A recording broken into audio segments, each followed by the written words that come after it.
નમસ્કાર, બેનિફિટ બુલેટિનમાં આપનું સ્વાગત છે. આપની સાથે હું છું ભાર્ગવી. ફટાફટ નજર કરીએ આજના મહત્વના 7 સમાચારો પર.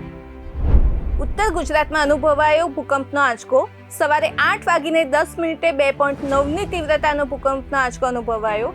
ભૂકંપનું કેન્દ્રબિંદુ રાધનપુરથી 37 કિલોમીટર દૂર. વડોદરા શહેરમાં વધુ એક નબીરાએ સર્જ્યો અકસ્માત. માંજલપુર તુલસીધામ 4 રસ્તા પાસે બની અકસ્માતની ઘટના. રોડની સાઈડમાં પાર્ક કરેલી કાર પાછળ મોપેડ અથડાયું. મોપેડ સવાર યુવાનો નશામાં હોવાનો સ્થાનિકોનો આક્ષેપ. મોપેડ ચાલક ઈજાગ્રસ્ત થતા સારવાર અર્થે હોસ્પિટલ ખસેડાયો. અયોધ્યામાં આજે સજશે રામ દરબાર. દરબારમાં વિરાજશે 7 ભગવાન. આજે 11 વાગે થશે પ્રાણ પ્રતિષ્ઠા. ઉત્તર પ્રદેશના મુખ્યમંત્રી યોગી આદિત્યનાથ સાથે મુખ્ય મહેમાનો રહેશે હાજર. અમેરિકાના પ્રમુખ ડોનાલ્ડ ટ્રમ્પે એક નવી જાહેરાત કરી. તેમણે 12 દેશોના નાગરિકો સામે અમેરિકામાં પ્રવેશવા પર સંપૂર્ણ પ્રતિબંધ મૂક્યો. આ સાથે અન્ય 7 દેશોથી આવતા લોકો પર આંશિક પ્રતિબંધ લાદવામાં આવ્યો.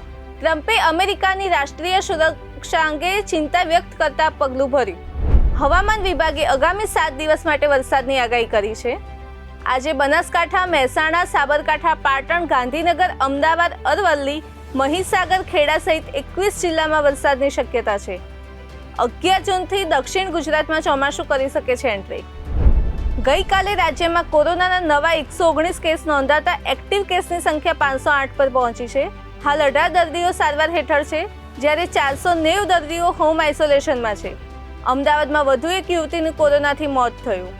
આજે સમગ્ર રાજ્યમાં વિશ્વ પર્યાવરણ દિવસની ઉજવણી કરવામાં આવશે. મુખ્યમંત્રી ભૂપેન્દ્ર પટેલની હાજરીમાં રાજ્ય કક્ષાની ઉજવણી ગાંધીનગર મહાત્મા મંદિર ખાતે કરાશે. આ હતા અત્યાર સુધીના મહત્વના સમાચાર. આવા જ સમાચારોની અપડેટ માટે જોડાયેલા રહો બેનિફિટ ન્યૂઝ સાથે.